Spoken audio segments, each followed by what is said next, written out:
don de sang moom acte bu noble la macha allah acte la bu nga xamante ne képp koo xamante ne daal nit nga war nga ko mën a def assez souvent waaw acte ñii ne nañ acte humanitaire la ñii ne nañ jaamu yàlla la ñaar yëpp il se valent léegi nag ñu ne tey jii boo mayee deret ñett nit mën nañ ci bénéficier wu ñett nit ñooñu yow xamoo ñan lañu xamoo kan lañu xëy nañ sa mbokk la xëy na sa dëkkandoo la xëy na sa xarit la dégg nga moo tax nekk na lu nga xamante ne lu ñu war a gën a bari la nit ñi war nañ leen sensibiliser davantage ci maye deret nee nañ góor ñu nga xamante ne tu es en très bonne santé ci année bi mën nga maye 4 fois bu dee jigéen nga mën nga maye 3 fois si tu es âgé entre 18 et 60 ans ëmbaloo nekkoo di nàmpal vraiment kon loolu ñëpp war nañ ko kii war nañ ko def waaw mu nekk daal acte bu nga xamante ne vraiment nit ñi moom war nañ ci góorgóorlu bu baax a baax quoi wax dëgg na yàlla waaw vraiment ñu ngi saluer bu baax a baax acte bi daal macha allah vraiment. waaw am na solo trop ma yàgg sensibiliser ñi ma jege quoi yàlla dogal tey ñoom ñu ñëw pour maye lu baax la dimbali nit du ci xaalis kese mais te wér-gi-yaram dafa jafe ci jamono bi képp ku yàlla may wér-gi-yaram nag boo la yàlla dimbalee ba nga mën ci def lii boo ko mënee def nga def ko lii c'est sauver des vies nag lu am solo la am na solo trop maa ngi conseillé képp ku ko mën rek soo ko mënee def nga def waaw parce que jaamu yàlla bu mag la waaw affaire yi nag moom du ci poche rek quoi mais nit di nga ko dimbali ci sa doole te lii ci doole la bokk waaw maa ngi ñaan képp ku ko mësul def nag nga am volonté ñëw di ko def quoi man bi ma koy def yàgg na depuis 10 ans maa ngi koy def waaw depuis 10 ans maa ngi koy def quoi maa ngi conseillé képp ku ko mën rek boo mënee ñëw dimbali malaat yi nga defal leen ko te yàlla tax quoi waaw am na solo trop am na solo macha allah. compagnie orphelin yi aussi dañ leen di ñawal jox leen ay yére parce que comme ni ñu koy waxee rek bëgguñu ñuy sentir ne am nañ seen am na ay parents yoo xam ne seen parents dafa wàññeeku dañuy bëgg ñu koy vivre comme ni ko yeneen xale yëpp di ko dundee ñoom tamit ñu koy dundee noonu donc Kër Tamsir en globalité loolu mooy ay activités waaw on fait que du social te li ñuy am yëpp ay bénévoles ñoo ñu koy jox ay participation volontaire nit yi ñooy ñuy wóolu di jël seen alal duñu ko jox ñun tamit liñ ñuy jox ñuy seet nan lañ koy delloowaatee si orphelins yi ak néew doole yi si nu mu gën a anam bu mu gën a sellee anam bu mu gën a rafetee. d'accord tey don de sang bi lan moo ci particularité bi tey ngeen ñëw CNTS. voilà xam nga amoon nañu yeneen xalaat yu ñu xalaatoon yu bëri naan ay journée de consultation et tout ça là mais ñu préfère don de sang parce que don de sang bi li mu undu dafa bëri te njëriñam dafa bëri tamit donc te comme que ñu ngi nekk aussi si mois d'octobre bi ñu profité waale si mu nekk suñu participation si octobre rose loolu moo gën a tax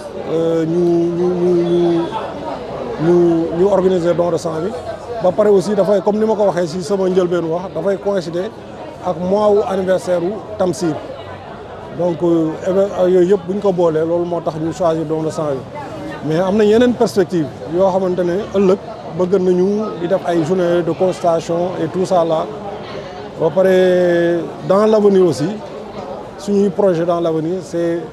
d'avoir un orphelinat donc ñu ngi ci liggéey boobu di ñaan yàlla yombaloon ñu ko ci barke Seydina Mohamed sallallahu alayhi wa sallam. donc bi ngeen commencé journée bi tey bi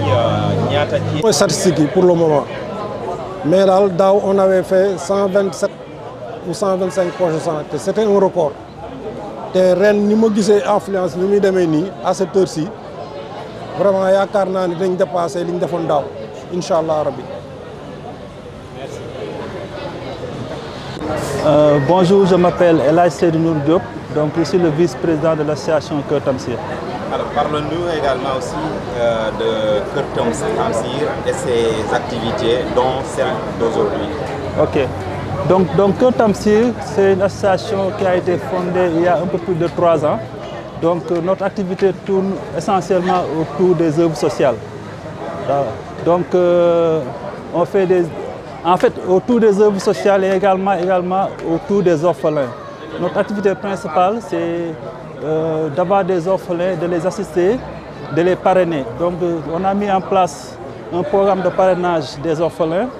Donc au début, on avait 5 orphelins qui étaient parrainés. Ensuite, on est passé de 5 à 17, de 17 à 21. Actuellement, on est à 32 orphelins qui sont parrainés.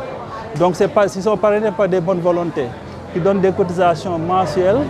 Et tout cet argent collecté sert à assister les orphelins, d'essayer de les aider au mieux. Donc nous les inscrivons à l'école, nous leur assurons le petit déjeuner à l'école, nous leur fournissons des sacs qui sont brandés Kër Tamsir avec des fournitures à l'intérieur. Donc quand ils sont malades, on les assiste également. Et pendant les périodes de fête, Tabaski, Korité, nous faisons des gestes avec eux, nous leur donnons des habits pour les fêtes. Et nous leur donnons également, par exemple pour la Tabaski, on essaie de les aider pour qu'ils puissent avoir des moutons, etc. Donc on fait tout pour que les orphelins ne sentent pas l'absence d'un parent décédé. Donc c'est ça notre principal objectif. À côté de ça également, on fait des actions sociales. Par exemple pour le mois de Ramadan, on distribue des kits alimentaires d'une valeur de 40 à 50 000.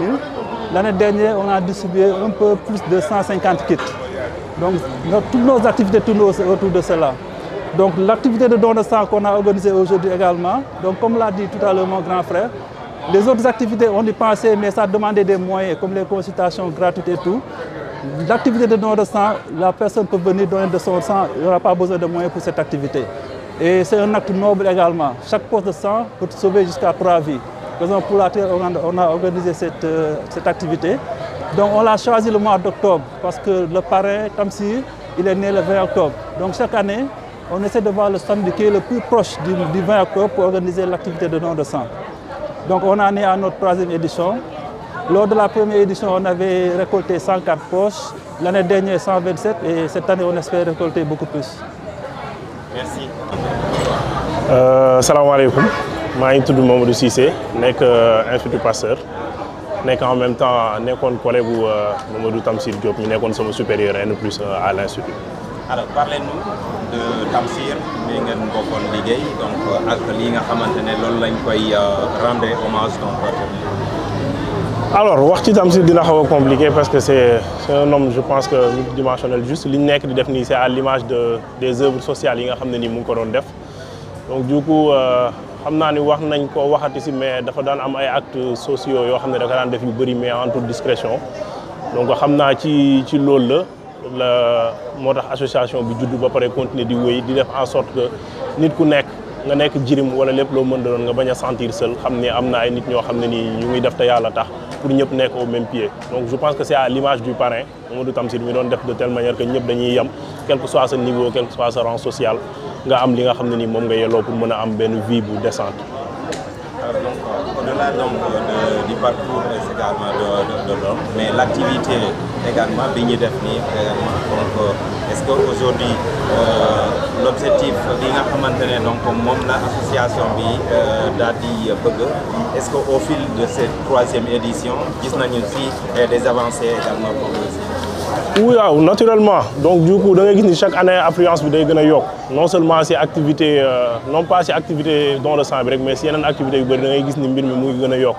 te lu dul dëgg du yàgg lépp loo gis ngay gis muy am ak yokkute rek c'est parce que loolu dëgg la te loolu loo xam ne nii lu suñu borom gërëm la donc du coup Mamadou amaana xam nga ay at yu bëri moom daanaka du ci dund bi nga dund mais njariñ gi nga amal dund ba la mu néew mu bëri donc suñu borom dafa def ni lépp luy domaine informatique de la santé moom bokk na ci pionniers yi fii si Sénégal voire même ci Afrique de l'Ouest donc du coup loo xam ne ni daf ko daan def en toute discrétion ñun suñu borom dimbalee ba ñu mën def as lëf ci li nga xam ne ni moom moo ngi doon kii c'est grâce à moom mu ko doon def en toute humilité ba pare amoon nekkoon ku yéwén ci partage xam-xam donc xam naa ni loolu la ko suñu borom di fay xolam mën nga fi jugee mais daanaka doo fi jugee parce que chaque jour say acte wala acte bu ñu def rek ñu ngi la ciy gis donc loolu ndimbal suñu borom la di wane ni gudd fan daal am ay fan yoo xam ne nii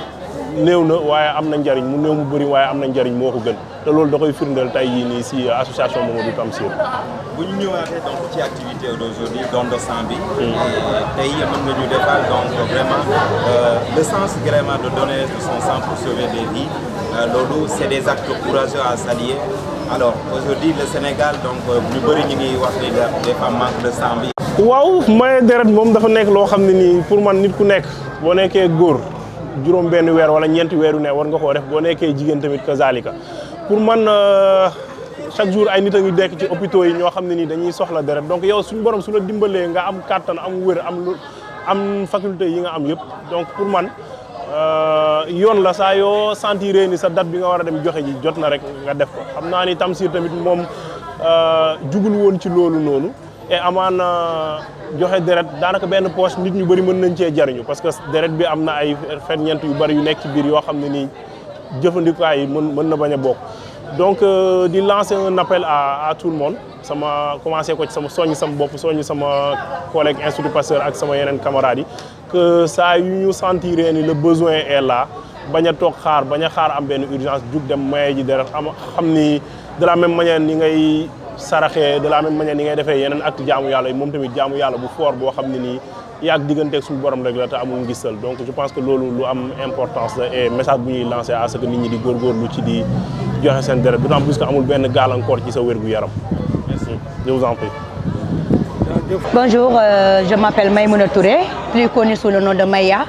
Je fais partie du Cercle national des donneurs de sang. Alors aujourd'hui, l'activité de don de sang va organiser avec Tamsir. Donc, vous pouvez nous parler également aussi de cet acte noble donc, ce Tamsir organise aussi chaque année. Oui, à vrai dire, moi j'ai été vraiment très touchée quand je suis venue parce que j'entendais Cœur Tamsir via mon ami là, ici présent, mais je n'avais pas vraiment compris le concept. Mais aujourd'hui, quand je suis venue, ils m'ont expliqué réellement le concept. Et pour dire vrai, j'ai été trop touchée, excusez-moi,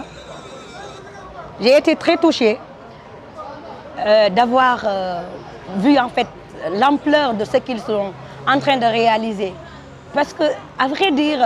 je savais qu'il y avait des gens qui faisaient ça, mais ça dépasse vraiment mon entendement. J'ai été très émue, vraiment. Alors, en tant que vraiment bon membre également du Cercle des donneurs de sang du Sénégal, alors aujourd'hui, parce qu'on en parle souvent, le manque également de poches de sang dans les hôpitaux sénégalais. Aujourd'hui, qu'est-ce que vous pouvez dire par rapport à ça? Oui, en fait, le problème, je pense que se situe au niveau de la sensibilisation. Parce que la majeure partie des gens ne viennent faire des dons que s'ils ont un parent qui est à l'hôpital et qui a besoin de sang. Souvent, les gens ont l'habitude de dire « je ne fais pas de dons parce qu'on risque de détecter une maladie en moi ». Alors que pour moi, je pense que si on était descendu sur le terrain, mieux les expliquer le concept, en fait, le fait de donner son sang, la poche de sang, le nombre de personnes que tu peux sauver, le nombre de vies que tu peux sauver, juste par une poche, excusez-moi, je pense que peut-être les gens seraient plus sensibles et allaient se déplacer et venir faire leurs dons. Pour moi, le manque de sang, en fait, on peut dire que c'est juste un manque de sensibilisation. Si on avait vraiment descendu sur le terrain, s'approcher des gens, leur expliquer le concept, peut-être ils allaient se déplacer et venir faire le don. Que le sang, ce n'est pas quelque chose qu'on peut remplacer. On ne peut pas prendre une solution et synthétiser du sang. Donc le sang, on ne peut pas remplacer par le sang animal aussi. Malheureusement, le sang humain, il est juste quand même... Qu'un être humain ne peut faire que donner son sang pour sauver son prochain. Parce qu'on ne peut pas remplacer du sang quand même. Excusez-moi, ça ne se synthétise pas. Donc ça ne se remplace pas. C'est la seule solution de sauver un être qui est en manque. C'est tout simplement de lui transfuser du sang venant d'un être, d'un être humain. Voilà. Je vous en prie. Assalamu alaikum. maa ngi tudd Oumy Diouf maa ngi dëkk Dalifort bokk Cercle national des donneurs de sang. Merci beaucoup. Alors tey activité bi Kër Tamsir di organiser yéen ñi nekk vraiment cercle national des donneurs de sang alors loolu ban jàngat ngeen def donc ci activité bi. jàngat bi ma ciy def mooy juste dama koy rafetlu parce que boo xoolee chaque instant da ngay dugg dans les réseaux sociaux dañ naan diw dafa soxla poche de sang pour nga gis nit ku maye rek c'est tout un problème kon yaakaar naa genre événement yi bu ñu ko defee da ngay sauver ñi nga xamante ne ils ont besoin de ça parce que y a pas mal de jours yi nga xamante ne y a beaucoup de gens yi nga xam dañ may woo ne ummi man kat dama soxla 3 poches de sang wala 4 poches de sang te da ngay ñëw ci banque de sang yi wala dans les hôpitaux ñu ne la carrément amatu fi de ce fait da ngay jéemoo lijjanti ba sonn pour nga am ko c'est tout un problème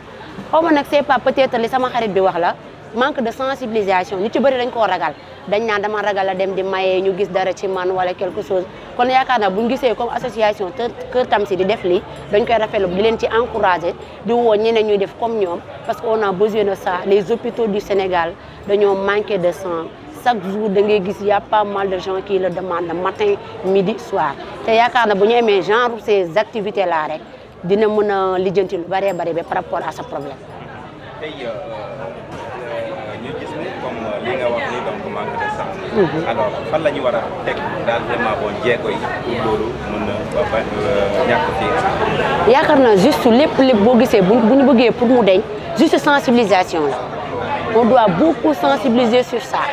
nit ñi li nga xamante ne moom lañ def seen bopp yaakaar na bu ñu mayee peut-être on va trouver des maladies dinañ gis ay maladies yi nga xamante ne seen biir yaram la ne ñu ragal koo exposé te yaakaar naa gis nga médecin boo demee moom toog ak moom tête à tête lim la wax bu génnul ci yow moom du génn ci moom parce que secret médecin la kon yaakaar naa juste on a besoin de faire des sensibilisations bu ñu defee des sensibilisations état du Sénégal di jàpp ci comme genre CNTS des associations yi nga xamante comme Kër Tamsir cercle national bi nga xamante ne moom laa bokk bu ñu def ces genres activités là rek sensibiliser les gens yaakaar naa ne dootuñu waxuma problème bi dina éradiquer 100% mais dina wàññeeku lu bare par rapport à ça. Bonjour, je m'appelle Aïssata Dem et aujourd'hui je suis venue aider Kër Tamsir à sensibiliser les gens pour qu'ils puissent venir donner leur sang. Alors, je ne suis pas venue donner mon sang, comme vous le voyez, je n'ai que 16 ans. Je suis venue pour aider les autres et sensibiliser aussi les jeunes de mon âge à venir les aider pour qu'ils puissent sensibiliser les autres à donner leur sang. Moi, c'est Cheikh Sadbou Mbodj, membre de la famille Kër Tamsir. Donc, c'est à l'occasion de la journée de don de sang organisée par l'association Kër Tamsir. Waaw Kër Tamsir comme ni ko ñëpp xamee nekk loo xam ne lu am solo la loo xamante ni mi ngi juddu ci ay initiatives yoo xamante ni ay nit yu baax yu am yéene impacté ci le quotidien des gens de manière générale ñoo ko teg mais mu nekk initiative boo xamante ni que volets yi muy impacté yëpp mën nañu wax ni que c'est des volets impressionnants di impacté ci éducation impacté ci santé comme journée bi ñuy def tey di impacté ci social ndax ñëpp xam nañ ni muy tabaski muy korité muy ouverture des classes Kër Tamsir day yëngu ci dimbali néew di doole yi lu mel nii nga xam ne moo ñu dajale tey di maye deret nga xamante ni loolu yaakaar naa ni amul lu ko gën a màgg ci ndimbal bu ñu mën a defal nit nga xamante ni dafa feebar soxla deret nit ñi bàyyi seeni soxla dajaloo ñëw pour di dimbali nit yoo xam ne xamuñu sax fu seen deret di dem loolu je pense que xalaat bu sell moo ko mën a def ak xol bu sell donc c'est l'occasion de remercier en tout cas les porteurs de ce projet-là vraiment commencer ko ci les membres de la famille directe les amis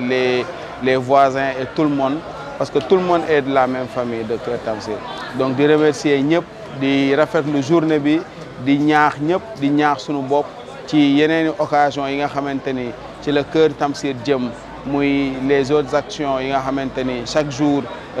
les membres de l'association ñu ngi koy présenté di ci ñaax ñëpp ñu gën ci góorgóorlu pour gën a mën a dimbali wante sunu biir gën a mën a taxawante sunu biir jërëjëf.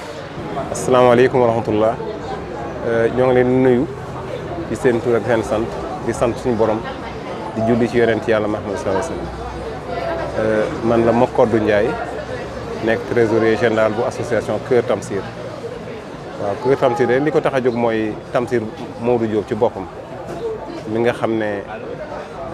dafa juddu am maladie du cœur di nekk mag di jàppale ay nit rek te yàlla tax yàlla xam na ne ba mu nekkee Institut Pasteur lu mu am bokk koog nit ñi ànd ak soxnaam ànd ak ay frère am ànd ak yaayam ñëpp jóg mu leen di jàppale mu jàppale nit ñi ba mu fi jógee nag ay waajuram bu jigéen ak ay magam ak soxnaam ñoom ñëpp boole ne nañu créer Kër Tamsir ndax ñu mën a perpétuer li Tamsir doon def wax dëgg yàlla Tamsir dañ koy ñaanal yàlla gis nga journée bi ci ñun c'est une journée de prière maanaam ñaan suñu borom baal ko ay bàkkaaram yëpp yóbbu ko àjjana firdaws te lam doon def yàlla na ko fekkee àjjana firdaws Tamsir ñun Kër Tamsir ci boppam bañ ko créé c'était en 2021 mais 2022 lañ am récépissé du ministère de l'Intérieur récépissé baa ngi nii sama gannaaw waaye yàlla xam na ne booboon tey ñun la ñuy gën a yëkkati mooy jirim yi nga xam ne dañu bëgg ci kattan suñu borom ñu jàppale leen rek te yàlla tax lu ñuy defal jirim yi mooy danañ bind école maternelle nag ba terminale frais d'inscription ñoo koy jël di leen di fay di leen di jëndal ndékki bés bu nekk à raison de 250 francs par jour ouvrable jox leen sac boo xam ne c'est un sac bu ñu bind Kër Tamsir avec toutes les fournitures en fonction du niveau des élèves des orphelins yàlla def na itam su weeri koor jotee ñu jox leen un kit alimentaire de 50 000 francs ba pare xotti leen yére jox leen lu ñu koy ñawloo tabaski aussi de même kazalika wax dëgg yàlla loolu la ñuy def pour volet orphelin yi am na yeneen volet nag parce que su weeri koor jotee dañuy jël ay kit alimentaire daaw de dépensé nañ ci 5 800 000 ci ay kit alimentaire yoo xam ne des kits de 50 000 francs yoo xam ne dañ koy jox ay ñoo xam ne dañu démuni pour ñu jàppale leen ci weeri koor gi tabaski aussi dañuy jënd ay xar ou may ñuy jël xaalis di koy jox ay des gens qui sont démunis fatuwaar fakalla wax dëgg yàlla ñu ngi sant nag ñi nga xam ne ñoo ñuy jàppale parce que ñun kat nguur jàppale wuñu nguur jàppale guñu bokk waaw kenn jàppale guñu waaye am nañ ay partenaires ñoo xam ne mën naa ci sim lim ñaar rek Grand Moulin de Dakar fatuwaar fakalla ñu ngi ñuy jàppale waaw Inédit ñu ngi ñuy jàppale Leeral ak certains magazines Africa Magazine yéen ñëpp ñu ngi jàppale Sakura mu ngi ñuy jàppale kon ñu ngi sant ñoo ñëpp di leen di gërëm ak ñi nga xam ne dañuy wóolu di jël seen alal di ñuy jox pour ñu mën koo joxe kon nag sa tabaarkalla ñoo ngi leen di sant yéen ñëpp que Dieu vous paye au centuple que Dieu vous élève que Dieu vous préserve que Dieu vous accorde sa guidée sa baraka et sa bénédiction merci beaucoup.